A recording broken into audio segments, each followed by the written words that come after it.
Hello hi guys, welcome to Vinayak believers classes. So students, I hope आप लोगों को last के वीडियोस से बहुत हेल्प मिल रहा होगा। आपके लिए बहुत काम के वीडियोस हैं और आज मैं लेकर आई हूँ आपके लिए प्रैक्टिस सेट, प्रीवियस ईयर का प्रैक्टिस सेट। सिर्फ और सिर्फ बच्चे चाहते हैं कि प्रीवियस ईयर के प्रैक्टिस सेट करवाए जाएँ, तो इसीलिए मैं आपके लिए लेकर आई हूँ, क्योंकि उनको भी हेल्प मिलेगा। सो चलिए स्टार्ट करते हैं। और लास्ट के जो वीडियोज़ हैं उनसे भी आपको बहुत हेल्प मिलेगा। जो भी मैंने डाले हैं ज़रूर देखिएगा, काफ़ी हेल्पफुल आपके लिए होने वाले हैं। नेट के सभी स्टूडेंट्स जो हैं उनके लिए बहुत इंपॉर्टेंट है और होम साइंस के सभी स्टूडेंट्स के लिए बहुत इंपॉर्टेंट है, चाहे वो किसी भी एग्जाम के प्रिपरेशन कर रहे हैं। सो विदाउट वेस्टिंग टाइम आज हम आप अच्छे से देखिएगा, समझिएगा और आज हम करते हैं जल्दी से स्टार्ट हमारा प्रैक्टिस सेट। वीडियो अच्छा लगे सो लाइक शेयर सब्सक्राइब करना नहीं भूलिएगा।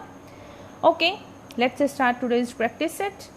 ज्वर की अवस्था में शारीरिक तापमान में प्रति 1 फ़ारेनहाइट, ये फ का मतलब है फ़ारेनहाइट, ठीक है, वृद्धि से न्यूनतम चयापचय दर में, मीन्स की न्यूनतम बीएमआर की बात हो रही है, ठीक है, बीएमआर दर में निम्न परिवर्तन आता है। तो कितना होता है ज्वर? जब आपके फीवर की स्टेज होती है उस वक्त आपका बॉडी टेम्परेचर जो है 1 डिग्री फ़ारेनहाइट बढ़ता है, तो कितना कम से कम जो बीएमआर है उसमें परिवर्तन, चेंजेस आ जाते हैं।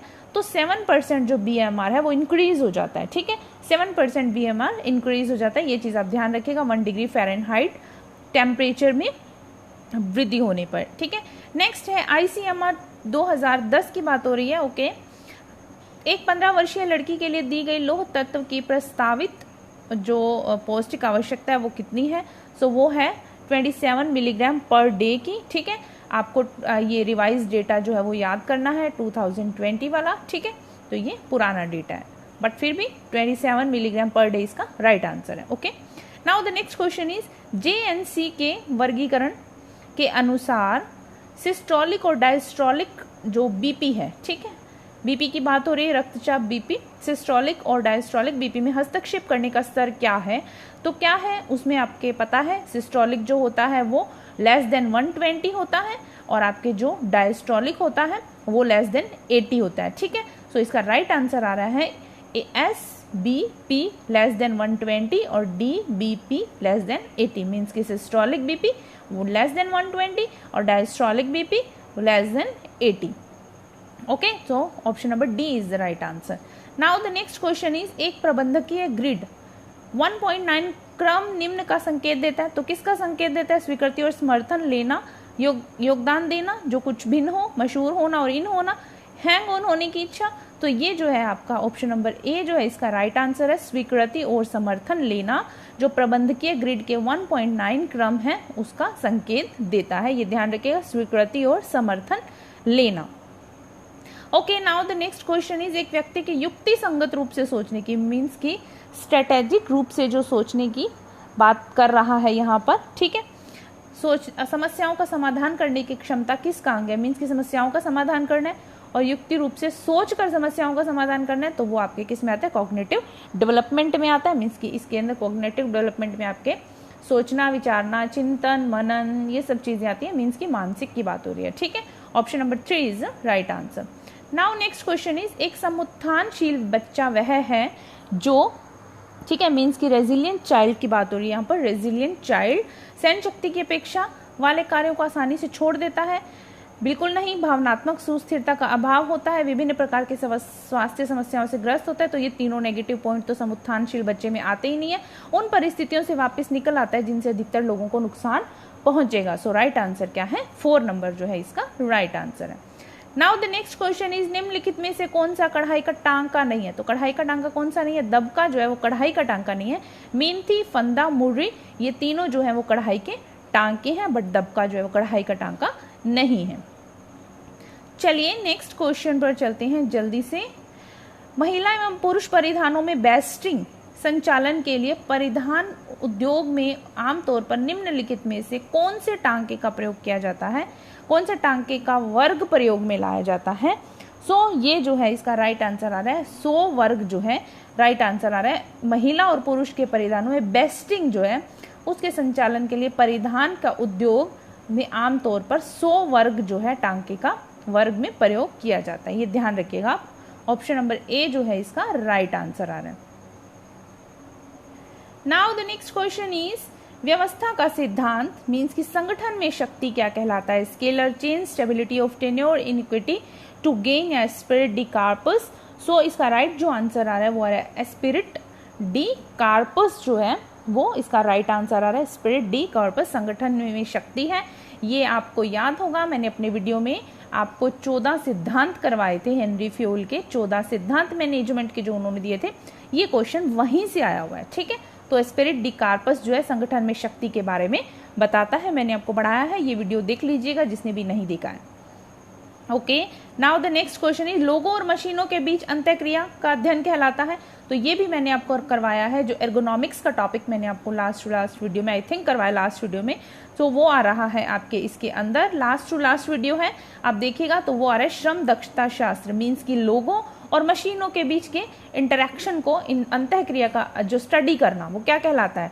वो कहलाता है आपके श्रम दक्षता शास्त्र मीन्स कि आपके एर्गोनॉमिक्स। ये भी मैंने पढ़ाया है, ये देखिए ये भी क्वेश्चन आया हुआ है। तो ये आप वीडियोस देखेंगे, आपको बहुत हेल्प मिलेगा स्टूडेंट्स। मैंने आपको पहले भी बताया है, जो भी वीडियोस डाले हैं उनमें से क्वेश्चंस पूछे गए हैं, तो आप जरूर देखिएगा।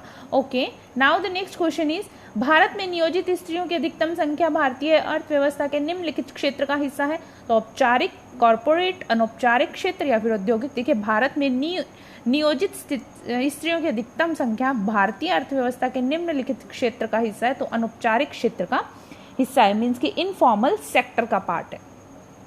चलिए नेक्स्ट चलते हैं निम्नलिखित के लाभ संप्रेषण में। ठीक है, लिखित संप्रेषण के निम्नलिखित लाभ कौन से? लिखित संप्रेषण में क्या आ जाता है आपके? तो लिखित संप्रेषण में आपके आ जाता है, देखिए प्रमाण के रूप में काम करता है। ठीक है, अनेकार्थता कम करता है। ठीक है, प्रमाण के रूप में काम करता है, अनेकार्थता कम करता है मीन्स रिड्यूस एम्बिग्विटी। और उसके अलावा जो आपके इसके अंदर आ रहा है नेक्स्ट जो आ रहा है, एक रूपता संभव करता है। ठीक है, मीन्स की अनेबल यूनिफॉर्मिटी। सो लिखित संप्रेषण जो है इसमें अथॉरिटी को समर्थ करता है, ये नहीं आएगा। ठीक है, प्राधिकार मीन्स अथॉरिटी को समर्थ करता है, ये नहीं आएगा। प्रमाण के रूप में काम करता है, लिखित संप्रेषण बिल्कुल करता है प्रमाण के रूप में काम। अनेकार्थता को कम करता है मीन्स की जरूरत से ज्यादा जो आप समझ सकते हैं कि एक से ज्यादा जो चीजें होती है उन चीजों का वो कम करता है, और एक रूपता को संभव करता है मीन यूनिफॉर्मिटी को अनेबल करता है। तो ये जो चीजें आ रही है इसके अंदर आपके ए, बी और डी जो है इसका राइट आंसर है, वो हमें मिल रहा है ऑप्शन नंबर 4 में। So option number 4 is the right answer. Okay, next question पर चलते हैं। शोधवेता शिशु आहार मीन्स फीडिंग। ठीक है, परिपाटियों में मादा साक्षरता से जुड़ाव का परीक्षण करना चाहते हैं, इसके लिए निम्नलिखित में से कौन अभिप्राय परीक्षण सबसे अधिक उपयुक्त है? तो कौन सा परीक्षण जो है वो सबसे अधिक उपयुक्त माना जाएगा जब फीडिंग परिपाटियों में मादा साक्षरता की बात हो रही है? ठीक है, means researcher wants to test the association of female literacy. Means की रिसर्चर जो है वो टेस्ट करना चाहता है फीमेल लिटरेसी का on infant feeding practice. Means की जो बच्चे हैं उनको फीडिंग की प्रैक्टिस के लिए जो लिटरेसी फीमेल है उनका टेस्ट करना चाहता है। तो इसमें से कौन सा परीक्षण वो उपयुक्त रहेगा उसके लिए? तो आपके परीक्षण उपयुक्त रहेगा काई स्क्वायर परीक्षण जो है वो माना जाता है सही। ठीक है, ऑप्शन नंबर बी जो है इसका राइट आंसर आना। नेक्स्ट पर चलते हैं विद्यालयीन। ओके, आई होप आपको क्वेश्चन विजिबल हो रहा होगा अच्छे से। चलिए, विद्यालयीन बच्चों की पोषणगत स्थिति पर मध्याह्न भोजन कार्यक्रम के प्रभाव का परीक्षण करने के लिए MDM मीन्स की मिड डे मील की बात हो रही है। ठीक है, MDM कार्यक्रम की शुरुआत से पहले और कार्यक्रम शुरू होने के 6 महीने के बाद बच्चों की लंबाई और वजन को नापा जाता है, नापा गया। निम्नलिखित में से कौन सा अभिप्राय परीक्षण ऊपर दिए गए आंकड़ों के लिए सबसे अधिक उपयुक्त है? मीन्स की विद्यालयी जो बच्चे हैं, ठीक है, उनके पोषण की स्थिति को मिड डे मील कार्यक्रम के प्रभाव का परीक्षण करने के लिए, मीन्स की मिड डे मील कार्यक्रम चला रहे हैं जो, उसका परीक्षण करना है कि बच्चों को जो ये कार्यक्रम बच्चों के लिए शुरू किया गया, तो 6 महीने ये प्रोग्राम शुरू करने के 6 महीने के बाद बच्चों की लंबाई में और वजन में कितना जो है चेंज आया, सो उसको मापन करना है। तो कौन सा परीक्षण होगा इसके अंदर? सो युग्मित टी परीक्षण की बात हो रही है इसके अंदर। ठीक है, पेयर्ड टी परीक्षण इसको बोला जाता है, पेयर्ड टी परीक्षण बोला जाता है, युग्मित टी परीक्षण। मिड डे मील की बात हो रही है। आई होप आप लोगों को समझ में आ गया क्वेश्चन। ठीक है, चलिए नेक्स्ट पर चलते हैं। Now the next question is रक्त की जैव रासायनिक आकलन, रक्त की जैव रासायनिक आकलन में सीरम, ठीक है, सीरम मीन्स कि आपके इसके अंदर निम्नलिखित प्राचलिक लीवर मीन्स यकृत की बीमारी का संकेत देते हैं। रक्त की जीव रासायनिक आकलन में सीरम के में जो निम्नलिखित जो भी दिए गए हैं आपके, इसमें कौन है जो लीवर की बीमारी का संकेत हमें देते हैं। सो कौन कौन सी चीज़ें आती हैं जब टेस्ट होता है, तो कौन सी चीज़ें जो ये इंडिकेट करती हैं कि लीवर से रिलेटेड प्रॉब्लम है। सो वो आपके इसके अंदर है सीरम बिलिरुबिन का बढ़ना, ठीक है, ब्लड में जब बिलिरुबिन की मात्रा बढ़ जाती है, ये एक बहुत बड़ा जो इंडिकेशन है कि लीवर की प्रॉब्लम शुरू हो चुकी है, ठीक है। उसके अलावा सीरम एल्ब्यूमिन का कम होना, सीरम के अंदर एल्ब्यूमिन का कम हो जाना, एल्ब्यूमिन एक प्रोटीन है, आप लोग जानते हैं। उसके अलावा आपके सीरम ग्लोब्यूलिन का बढ़ना, सो ग्लोब्यूलिन की मात्रा जो है वो बढ़ जाती है, एल्ब्यूमिन प्रोटीन की मात्रा तो घट जाती है सीरम में, बट सीरम ग्लोब्यूलिन की मात्रा बढ़ जाती है, बिलिरुबिन बढ़ जाता है। सो ये जो 3 चीज़ें हैं ये इंडिकेट करती हैं कि लीवर से रिलेटेड प्रॉब्लम है। तो ऑप्शन नंबर 3 जो है इसका राइट आंसर है, ए, सी और डी हमें मिल रहा है। चलिए नेक्स्ट चलते हैं। मधुमेह के लक्षण निम्नलिखित में से बताने हैं, कौन से हैं मधुमेह के, कौन कौन से लक्षण आते हैं। सो इसके अंदर आता है पॉलीयूरिया, जब डायबिटीज की प्रॉब्लम हो जाती है तो पॉलीयूरिया मीन्स की यूरिन का ज्यादा आना, ठीक है। उसके अलावा पॉलीडिप्सिया, प्यास का ज्यादा लगना, और उसके अलावा आपके जो हाइपरग्लाइसीमिया, ठीक है, हाइपरग्लाइसीमिया, ये 3 जो संकेत है, हाइपोग्लाइसीमिया नहीं होता, हाइपोफेजिया नहीं होता, हाइपोग्लाइसीमिया हाइपरग्लाइसीमिया होता है, ठीक है। सो ए, बी और डी इसका राइट आंसर आ रहा है, ऑप्शन नंबर 3 राइट आंसर है। चलिए नेक्स्ट पर चलते हैं। एक सफल प्रतिरक्षित प्रतिक्रिया के लिए निम्न पोषक तत्व आवश्यक हैं। सो कौन से पोषक तत्व आवश्यक है एक सफल प्रतिरक्षित प्रक्रिया के लिए, मीन्स कि nutrients are required for an efficient immune response, ठीक है। इम्यून रिस्पॉन्स के लिए कौन से न्यूट्रिएंट आवश्यक हैं। सो हमें इसका देखना है कौन कौन से आवश्यक है। विटामिन ए बिल्कुल इम्यून के लिए आवश्यक है, ठीक है। उसके अलावा आपके आ रहा है जिंक, ठीक है, और उसके अलावा आपके आ रहा है प्रोटीन। तो ये जो 3 चीज़ें हैं इम्यून के लिए आवश्यक है, इम्यून सिस्टम के लिए आवश्यक है। सो चलिए इसके अंदर ए, बी और हमें डी कौन से में मिल रहा है, ये हमें मिल रहा है ऑप्शन नंबर 3 में। So option number 3 is the right answer, A, B, D means vitamin A, zinc और प्रोटीन, ठीक है। Okay, now the next question is, next question पर चलते हैं। पोषण स्तर के निर्धारण के लिए निम्न मानवीय तरीके कौन से हैं। तो कौन से तरीके हैं मानवीय, तो वो आ रही हैं आपके इसके अंदर MUAC,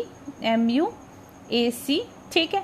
उसके अलावा वेस्ट हिप रेशो, ठीक है, और उसके अलावा इसके अंदर आ जाता है बॉडी मास इंडेक्स मीन्स की BMI। सो ये जो 3 हैं ये पोषण स्तर के निर्धारण के लिए मानवमिति तरीके हैं, जिसको कि आप एंथ्रोपोमेट्रिक मेथड्स बोल सकते हैं for assessment of nutrition status, ठीक है। न्यूट्रिशन स्टेटस को जानने के लिए जो एंथ्रोपोमेट्रिक जो आपके मेथड्स हैं वो आ रहे हैं, ठीक है। ये आपके इसके अंदर B, C और E इसका राइट आंसर है। B, C, E हमें मिल रहा है ऑप्शन नंबर 4 में, option number 4 is the right answer. Okay, now the next question is ascorbic acid की कमी से होने वाले लक्षण। सो स्कॉर्बिक एसिड की कमी से कौन से लक्षण दिखाई देते हैं। जिंजीवाइटिस दिखाई देता है, ठीक है, घाव का देर से भरना, और आपके डी जो है पेटेचियल हैमरेज जिसको बोला जाता है, पेटेचियल हैमरेज। ये जो 3 चीजें हैं ये आपके दिखाई देती हैं आपके एस्कॉर्बिक एसिड की कमी से, ठीक है। ऑप्शन नंबर इसके अंदर आएगा ए, बी और डी। ए, बी, डी हमें मिल रहा है ऑप्शन नंबर 4 में, option number 4 is the right answer. Student video अच्छा लगे, क्वेश्चंस अच्छे लग रहे हो, सो आप लाइक, शेयर, सब्सक्राइब करना नहीं भूलिएगा। वीडियो को ज़्यादा से ज़्यादा शेयर कीजिए ताकि सभी को हेल्प मिले। जो भी बच्चे होम साइंस से रिलेटेड अपने एग्जाम की प्रिपरेशन कर रहे हैं तो उनको ज़्यादा से ज़्यादा हेल्प मिलना चाहिए। ओके, नेक्स्ट क्वेश्चन है निम्न पाक क्रियाओं में अंडे के योगदान है। अंडे का क्या योगदान, तो वो आ रहे हैं आपके पृथक्करण, ठीक है, जिसके अंदर स्थायीकरण, पाइसीकरण, विशुद्धिकरण, मृदुकरण, ये 5 हमें दिए गए हैं, जिसमें हमें देखना है कि राइट आंसर क्या है इसमें। इसके अंदर हमें देखना है कौन सा राइट आंसर आ रहा है आपके। स्थायीकरण, ठीक है, विशुद्धिकरण और उसके अलावा आपके पाइसीकरण, B, C और D। B, C, D हमें मिलता है। इसके अंदर स्थायीकरण को क्या बोलते हैं, स्टेबिलाईजर, ठीक है, और आपके पाइसीकरण इमल्सिफायर और विशुद्धिकरण आप कह रहे हैं क्लैरिफायर। ये जो 3 चीजें हैं पाक क्रियाओं में अंडे के योगदान है, ठीक है। अंडे का ये योगदान है पाक क्रियाओं में, स्थायीकरण, पाइसीकरण, विशुद्धिकरण। Option number 3 is the right answer. चलिए नेक्स्ट पर चलते हैं। निम्न के उत्पादन में खमीरीकरण का प्रयोग होता है। तो खमीरीकरण का प्रयोग होता है किसके जो है उत्पादन में होता है, किसके प्रोडक्शन में होता है। तो हमें देखना है केचप, वाइन, मार्मल्ड, चीज, कोको पाउडर। तो हमें इसके अंदर देखना है किस किसके अंदर होता है। इसके अंदर होता है वाइन में, ठीक है, खमीरीकरण का। उसके अलावा कोको पाउडर में, और उसके अलावा आपके इसके अंदर आ जाए चीज में, ठीक है। तो ये 3 चीजों के अंदर खमीरीकरण का यूज होता है।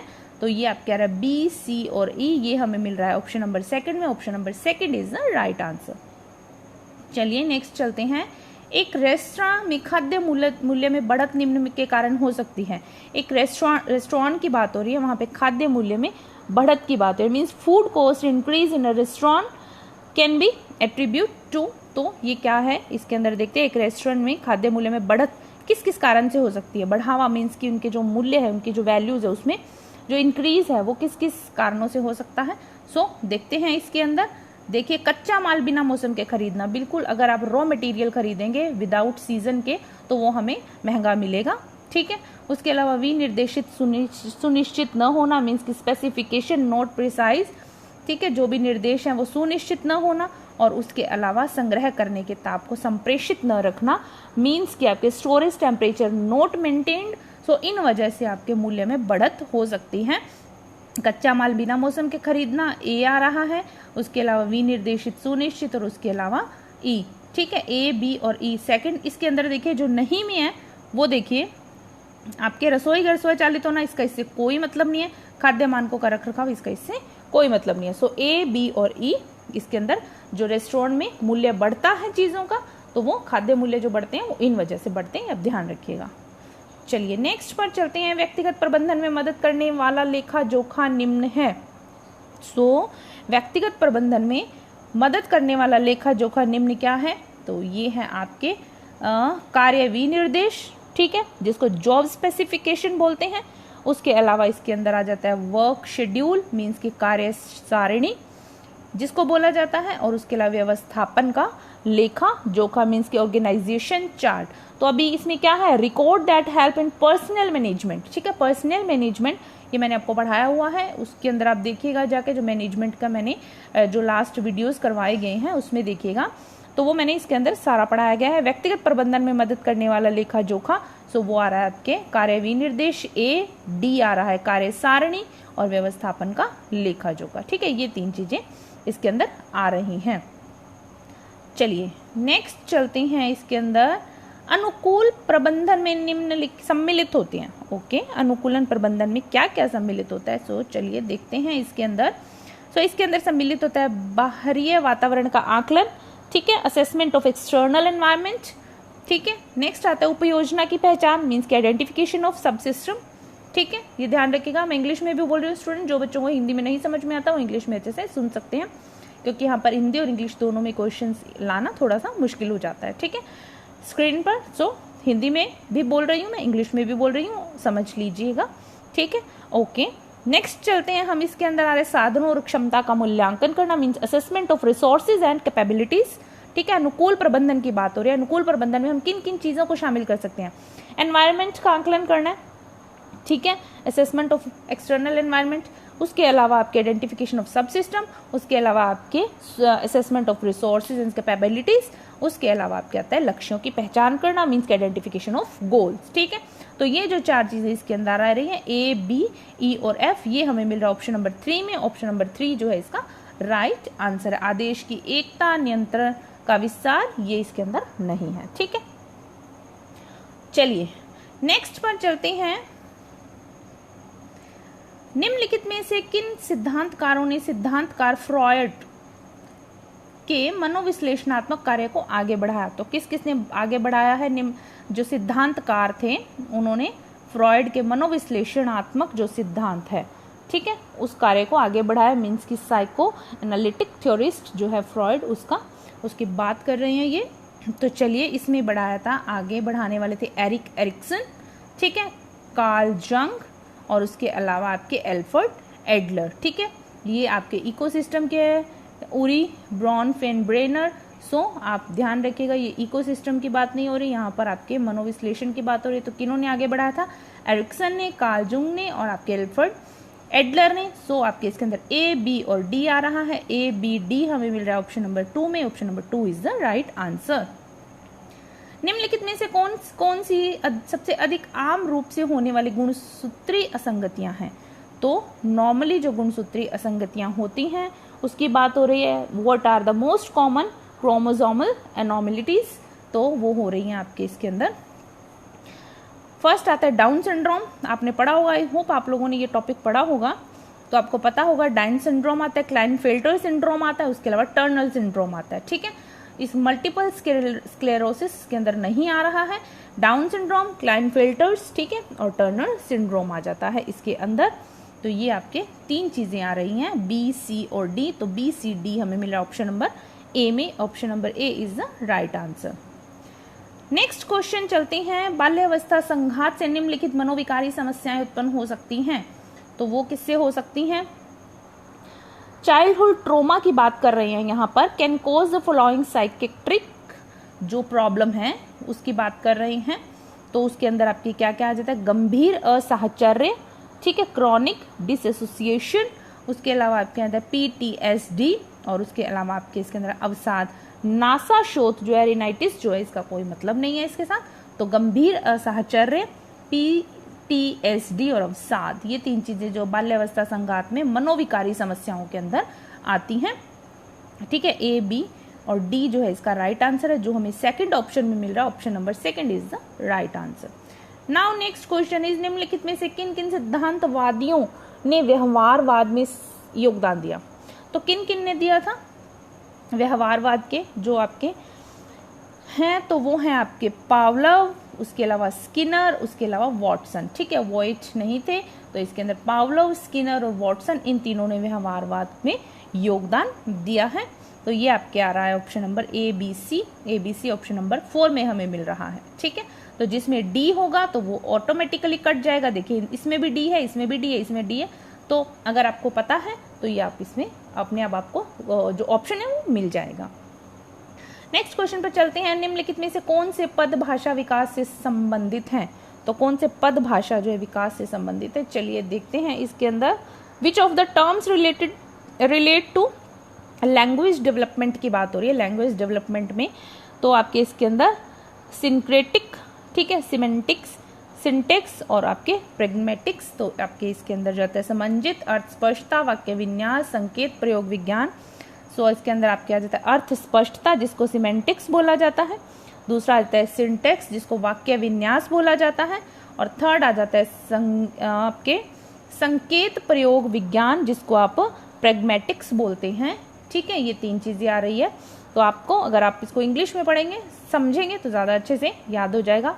अर्थ स्पष्टता, सिमेंटिक्स, वाक्य विन्यास, सिंटेक्स और प्रेग्मेटिक्स, संकेत प्रयोग विज्ञान, ये 3 आ रही है। B, C, D. B, C, D आपके मिल रहा है ऑप्शन नंबर ए में। ठीक है, तो भाषा डेवलपमेंट की बात से रिलेटेड है ये। नेक्स्ट चलते हैं। नेक्स्ट क्वेश्चन हमारा क्या कहता है? निम्नलिखित में से स्क्रिएवियर के कौन से प्रमुख गुण है जिनमें आजकल रुचि है? तो हमें ये ध्यान रखना है कि major properties of active wear, ठीक है, एक्टिव वियर की बात हो रही है जिसमें आजकल रुचि है। सो थर्मल इंसुलेशन, पूर्ण प्रतिलब्धि के साथ खिंचाव, जिसको thermal insulation, stretch with full recovery. Second जो है पूर्ण प्रतिलब्धि के साथ खिंचाव को बोलते हैं स्ट्रेच विद फुल रिकवरी। उसके अलावा इसके अंदर आपके आ जाता है नमी स्थानांतरण, मीन्स की मॉइस्चर ट्रांसफर। उसके बाद आपके इसके अंदर आता है पानी प्रतिरोध, मीन्स की वाटर रेजिस्टेंस। तो आपके ए, बी, सी, डी मीन्स के स्क्रिएवियर के कौन से गुण है जिनमें आजकल रुचि है? थर्मल इंसुलेशन हो गया, पूर्ण प्रतिलब्धि के साथ खिंचाव, पानी प्रतिरोध, नमी स्थानांतरण। सो ए, बी, सी, डी आपको मिला ऑप्शन नंबर 4 में। Option number 4 is the right answer. Next पर चलते हैं। भारत में निम्नलिखित में से कौन से इक्कत केंद्र है? इक्कत केंद्र की बात हो रही है, तो इक्कत केंद्र जो है वो, चलिए चलते हैं इसके अंदर। Which of the following are ikat centres in India? So Chirala, Sambalpur, Ajanta और आपके मांडवी, ये जो 4 हैं इक्कत केंद्र जो है भारत के माने जाते हैं। चिराला, संबलपुर, मांडवी और अजंता। सो ए, बी, सी और डी इसका राइट आंसर है। ऑप्शन नंबर 2 जो है वो आपके राइट आंसर आ रहे हैं। चलिए नेक्स्ट चलते हैं। निम्नलिखित में से ट्विल बुनाई के कपड़े कौन से हैं? तो ट्विल बुनाई के कपड़े देखिए कौन कौन से हैं इसके अंदर। सो आपके चीनो, उसके अलावा ड्रिल, उसके अलावा आपके ब्रॉड क्लॉथ, ये 3 जो है आपके ट्विल बुनाई के कपड़े हैं। देखिए ट्विल बुनाई के कपड़े कौन कौन से हैं, ये पूछा गया क्वेश्चन है, सो आप इसको ध्यान रखिएगा। ठीक है, ऑप्शन नंबर जो है आपके 3 जो है इसका राइट आंसर है, ए, डी और ई, चीनो, ड्रिल और ब्रॉड क्लॉथ।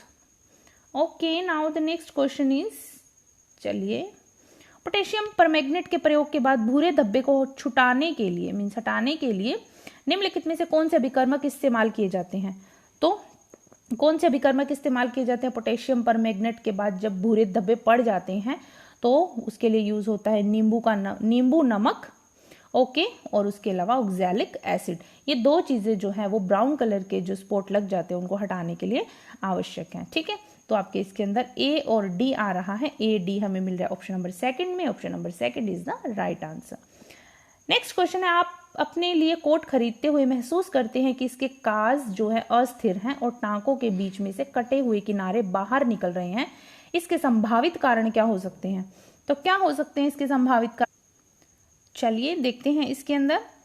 इसमें संभावित कारण क्या हो सकते हैं कि एक तो काज जो है वो अस्थिर है, ठीक है, और टांकों के बीच में कटे हुए किनारे बाहर निकल रहे हैं।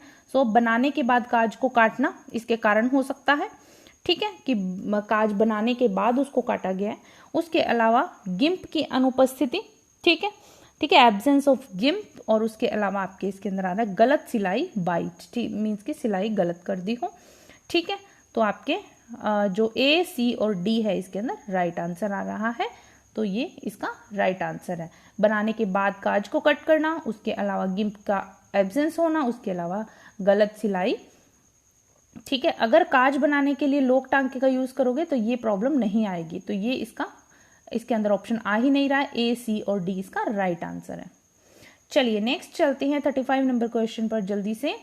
निम्नलिखित में से व्यवस्था के स्वाभाविक मूल्य कौन से हैं? तो सहकारिता, यंत्र विज्ञान संबंधी संतुष्टि, ईमानदारी, रचनात्मकता। तो व्यवस्था के स्वाभाविक मूल्य की बात हो रही है, तो वो देखते हैं। चलिए इसके अंदर आपके आ रहा है सहकारिता, फर्स्ट में आ रहा है सहकारिता। व्यवस्था के स्वाभाविक मूल्य मीन्स की इंट्रिंसिक वैल्यू इन मैनेजमेंट, ठीक है, तो वो आपके सहकारिता मीन्स की कॉपरेशन, उसके अलावा ईमानदारी, ऑनेस्टी, और उसके अलावा रचनात्मकता, क्रिएटिविटी। ठीक है, ये 3 चीजें इसके अंदर आ रही है, सहकारिता, कॉपरेशन, उसके अलावा ऑनेस्टी और आपके क्रिएटिविटी, ये 3 चीजें आ रही है, ए, सी और डी। तो ए, सी, डी हमें मिल रहा है ऑप्शन नंबर 3 में, 3 राइट आंसर है। यंत्र विज्ञान संबंधी संतुष्टि का इससे कोई मतलब नहीं है, व्यवस्था के स्वाभाविक मूल्य की बात हो रही है। ठीक है, चलिए नेक्स्ट पर चलते हैं। गुप्त को क्या बोलते हैं? हिडन पारिवारिक आय किनके संयोग से प्राप्त होती है? तो ये देखिए, जहां पर आप पूंजी निवेश कर देंगे तो वो हिडन इनकम नहीं होती है, ठीक है, हिडन फैमिली इनकम में नहीं आता है। तो हिडन फैमिली इनकम कौन सी होती है? जिसकी आप सुविधा ले रहे हैं और जिसमें आप निवेश नहीं कर रहे हैं, जिसमें आपका पैसा नहीं लग रहा बट आपको सुविधाएं मिल रही है। सो वो किसके अंदर आते हैं? सामुदायिक आय, साइकिक आय मीन्स की मानसिक आय जिसको बोलते हैं आप, और उसके अलावा नौकरी। ठीक है, तो ये 3 चीजें आ रही। नौकरी से प्राप्त मीन्स कि आप कहीं पर जॉब कर रहे हैं, वहां से आपको जो अलाउंस मिलता है, चाहे ट्रैवलिंग अलाउंस है, चाहे वो आपके फोन अलाउंस है, ठीक है, तो ये सब चीज़ें जो है उसमें आ रही हैं सुविधाएं। ठीक है, मेडिकल का मिलता है, तो ये सब चीज़ें, और सामुदायिक आय और साइकिक आय, ये 3 जो चीज़ें हैं वो हिडन फैमिली इनकम में आती हैं। तो आपके बी, सी और डी, बी, सी, डी इसका राइट आंसर है, ऑप्शन नंबर 4 इसका राइट आंसर है। नेक्स्ट पर चलते हैं। फिलिप कॉटलर के द्वारा दिए गए 4P का क्या मतलब है? फिलिप कॉटलर ने 4P दिए हैं, तो 4P का इनका मतलब क्या है? तो इसका पहले का मतलब आता है प्राइस। ठीक है, आप देखिए 4P दिए गए हैं, तो अब हम इन 4P की बात करें। फर्स्ट का मतलब प्राइस, ठीक है, सेकंड का मतलब आपके आ रहा है प्रमोशन, थर्ड का मतलब आ रहा है प्लेस, और आपके 5th का मतलब आ रहा है प्रोडक्ट। ठीक है, इसके अंदर परचेज नहीं आ रहा। हाँ, प्राइस, प्लेस, प्रोडक्ट, प्रमोशन, ये 4 जो चीजें आ रही हैं इसके अंदर, तो ये 4 हमें किस में मिल रही हैं? ऑप्शन नंबर 2 में, option number 2 is the right answer. Okay, next question है प्रांग कलर व्हील में। ठीक है, प्रांग ने जो कलर व्हील दिया था, कलर चार्ट दिया था, प्रांग की बात हो रही है यहाँ पर। निम्नलिखित में से कौन से संयोजन एक कॉम्प्लीमेंट्री कलर स्कीम बनाते हैं? तो कौन से संयोजन बनाते हैं कॉम्प्लीमेंट्री कलर स्कीम? जिसके अंदर आपके आ जाता है नीला और संतरी, ठीक है, उसके अलावा आपके इसमें आ जाता है रेड और ग्रीन, और आपके आ जाता है पीला और बैंगनी। सो बी सी डी जो है इसका राइट आंसर है। नीला संतरी, रेड, नीला मीन्स ब्लू और orange, red green, yellow violet, ये ठीक है, ये 3 कलर जो इसके अंदर आ रहे हैं वो B C D complementary colour scheme बनाते हैं। प्रांग कलर व्हील की बात हो रही है। ऑप्शन नंबर 4 जो इसका राइट आंसर है। निम्नलिखित में से कौन से उधार के 4 सी में सम्मिलित है? तो 4C की बात हो रही है। अब 4C, पहले हमने 4P की बात करी, अब हम 4C की बात करेंगे। तो 4C में पहला C कैरेक्टर, दूसरा C कैपेसिटी, तीसरा C आपके कैपिटल और चौथा C आपको बता रहा है कोलेट्रल। ठीक है, तो ये 4 आ रहे हैं। इसमें कारण नहीं आ रहा, C नहीं आ रहा, तो आपके इसके अंदर ABDE, तो ABD हमें मिल रहा है ऑप्शन नंबर 4 में। Option number 4 is the right answer. Character, capacity, capital और कोलेट्रल। ठीक है, लोक संबंधों के लिए उपयोग किए जाने वाले साधन है। तो लोक संबंधों के लिए उपयोग किए जाने वाले साधन देखिए, लोक संबंध क्या है? The tools used for public relations की बात हो रही है यहाँ पर। तो पब्लिक रिलेशन में क्या आता है? पत्रकार सम्मेलन आयोजन आ जाता है। ठीक है, जनसंपर्क संबंधों का संचालन आ जाता है, और आपके संवर्धन हेतु विज्ञापन। ठीक है, मीन्स की एडवर्टाइजिंग फॉर प्रमोशन की बात हो रही है लोक संबंधों की। यहाँ प्रकाशनार्थ विज्ञप्ति जारी करना मीन्स की इश्यूइंग प्रेस रिलीज, तो उसका कोई मतलब नहीं है। तो लोक संबंधों मीन्स की पब्लिक जो रिलेशन है उसमें यूज कौन कौन सी चीजें की जाती हैं? A, C और D। तो A, C, D हमें मिलता है ऑप्शन नंबर 3 में। Option number 3 is the right answer. Okay, next question पर चलते हैं। आई होप स्टूडेंट आपको वीडियो अच्छा लग रहा होगा। क्वेश्चन भी आपको हेल्प करेंगे आपके पेपर में। सो जरूर इसको देखिएगा, वीडियो शेयर कीजिएगा। वीडियो अच्छा लगे सो लाइक, शेयर, सब्सक्राइब करना नहीं। जो स्टूडेंट इस चैनल पर नए हैं वो सब्सक्राइब करना नहीं भूलिएगा। डेली अपडेट के लिए, डेली नोटिफिकेशन के लिए बेल आइकन को दबा दीजिएगा। ठीक है, ताकि आपको डेली नोटिफिकेशन मिलता रहे। ओके, चलते हैं नेक्स्ट क्वेश्चन पर। हमारी आत्म अवधारणा जो हमारे संप्रेषण व्यवहार को प्रभावित करती है निम्नलिखित कारकों के कारण विकसित होती है। तो हमारी संप्रेषण जो आत्म अवधारणा की बात हो रही है, our self concept which influences our communication behaviour is developed due to the following factors. तो इसके अंदर हमें देखना है हमारी जो आत्म अवधारणा है, सेल्फ कॉन्सेप्ट जो है हमारे संप्रेषण व्यवहार को प्रभावित करता है, हमारे कम्युनिकेशन बिहेवियर को जो है वो डेवलप करता है, तो प्रभावित करता है। तो कौन से कारण है जो जिससे डेवलपमेंट होती है? सो वो आपके आ रहे हैं सांस्कृतिक परंपराएं, ठीक है, स्वमूल्यांकन, और उसके अलावा आपके सामाजिक भूमिकाएं आ जाती हैं। ठीक है, ये 3 चीजें जो है इसके अंदर भूमिका निभा रही हैं। सो option number 3 is the right answer. A, B और C सांस्कृतिक परंपराएं मीन्स की कल्चरल ट्रेडिशन, सेल्फ इवेल्युएशन और सोशल रोल्स, ये 3 चीजें इसके अंदर आ रही है। ठीक है, चलिए ओके, नेक्स्ट पर चलते हैं। 2 मित्रों के बीच व्हाट्सएप पर गपशप निम्नलिखित का उदाहरण है। तो व्हाट्सएप पर गपशप निम्नलिखित का उदाहरण है। तो किसका उदाहरण है ये है आपके अनौपचारिक संप्रेषण, ठीक है, द्विकीय संप्रेषण, और तीसरा आपके अंतःवैयक्तिक संप्रेषण, जिसमें कि आपके B, C और D आ रहा है।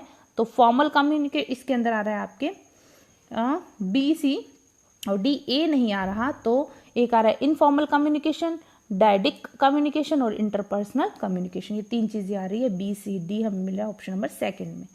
ठीक है, चलिए, एवरेट रोजर के नवोन्मेष का प्रसार दृष्टिकोण के अनुसार नए विचारों एवं प्रौद्योगिकियों के ग्रहणकर्ताओं को निम्नलिखित श्रेणियों के अंतर्गत वर्गीकृत किया जा सकता है।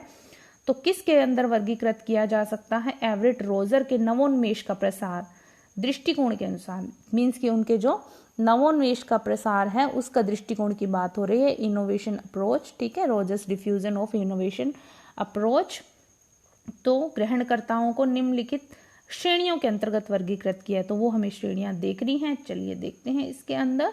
तो वो आ रहा है आपके मंदपक्व, ठीक है, उसके अलावा आपके इसके अंदर आ रहा है शुरुआती बहुमत, और फिर आ रहा है आविष्कारक। ठीक है, तो ये जो 3 चीजें हैं, सॉरी इसके अंदर ये नहीं, इसके अंदर नवोन्मेषक, ये जो 3 चीजें आ रही A, C और E, आविष्कारक नहीं आ रहा। इसके अंदर मंदपक्व, ठीक है, मंदपक्व मीन्स लिगार्ड। उसके अलावा आपके इसके अंदर आ रहा है शुरुआती मीन्स अर्ली मेजॉरिटी। उसके अलावा इसके अंदर इनोवेटर्स, 3 चीजें आ रही हैं। ठीक है, अर्ली मेजॉरिटी, उसके अलावा लिगार्ड्स और आपके इनोवेटर्स। A, C, E हमें मिल रहा है ऑप्शन नंबर 3 में। चलिए नेक्स्ट पर चलते हैं। निम्नलिखित में से कौन सी समय संबद्ध PLA पद्धतियां हैं? तो समय संबद्ध PLA पद्धतियाँ हमें देखनी है। तो चलिए देखते हैं इसके अंदर। ओके, चलिए ऐतिहासिक ट्रांजेक्ट, ठीक है, उसके अलावा वेन आरेख, मैट्रिक्स रैंकिंग, ऋतुनिष्ठ आरेख या फिर प्रवृत्ति विश्लेषण। तो आपके इसके अंदर आपको मिलेगा ऐतिहासिक ट्रांजेक्ट, ठीक है, PLA की पद्धतियों में आता है ये। ऋतुनिष्ठ आरेख ये भी आता है और प्रवृत्ति विश्लेषण ये भी आता है। ये 3 चीजें जो है इसके अंदर आ रही हैं, A, D और E। ऑप्शन नंबर 4 जो है इसका राइट आंसर आ रहा। चलिए नेक्स्ट पर चलते हैं। पियर्स आर के निम्नलिखित अभिलक्षण होते हैं। पियर्स आर के निम्नलिखित अभिलक्षण कौन से होते हैं? एक तो होता है द्विचर बंटन, ठीक है, और दूसरा होता है मान 1 के बीच घटता बढ़ता रहता है, मान प्लस माइनस 1 के बीच घटता बढ़ता रहता है। तो A और C इसका राइट आंसर आ रहा है। सो स्टूडेंट, ये था हमारा आज का वीडियो, आज के वीडियो का लास्ट क्वेश्चन। आज हम 45 क्वेश्चन ही कर पाए हैं, वीडियो बहुत लंबा हो जाएगा।